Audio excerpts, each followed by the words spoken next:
Mga bagay na dapat alam mo pag gusto magtrabaho at manirahan dito sa Toronto, Canada, na hindi nasasabi ng iba. So, real talk lang to kabayan. Number 1, bawal ang tamad. Bawal ang tamad dito sa Toronto, Canada. Yan ang realidad. Number 2, cost of living dito sa Toronto, Canada, sobrang taas ito. 2026 na, sabihin sa inyo, magkataas naman yung renta dito. Pag dito, minimum lang ang sahod mo, hindi talaga kakasya. 1 bedroom dito ito updated. 1 bedroom apartment, 1,718 plus hydro plus parking. Grabe ang mahal. Number 3, dito, bawa ka dito sa Canada, dapat talaga may insurance ka para sa'yo, para sa pamilya mo. Dagdag gastos yan pero kailangan mo talaga yan. Number 4, back to zero ka muna. Kuhanin kahit anong trabaho, basta safe at maganda ang benepisyo, go for it. Survival muna, and then pag everything is okay, pag okay na lahat, upgrade. 5, trabaho sa downtown Toronto, Canada. Believe it or not, hindi mo naman kailangan ng bumili agad ng sasakyan dito, kasi pag bumili ka agad ng sasakyan dito, another gastos, insurance, parking, and so on. So kung gusto mo talaga makaipon, kung gusto mo makatipid, huwag ka munang kumuha ng sasakyan, kasi ang public transport dito accessible naman. Makakatipid ka talaga. Number 6, ang kagandahan dito sa Toronto, Canada, kahit medyo mahal ang renta, medyo mahal ang cost of living, maraming trabaho dito kumpara sa ibang probinsya. That's the reality.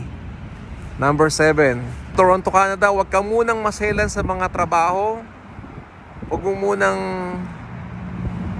hanapin agad yung career na iniwanan mo sa Pinas. Basta mahalaga may maayos sa sweldo, may stable na trabaho, may permanenteng trabaho, maayos na benepisyo. Go for it, huwag ka muna magselan.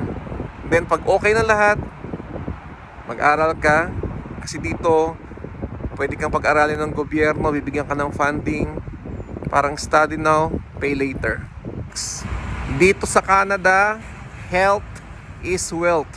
Hindi lang pera-pera ang labanan dito, dapat alagaan mo ang kalusugan mo, kasi pag ikaw nagkasakit dito, majority ng mga workplace dito, no work, no pay.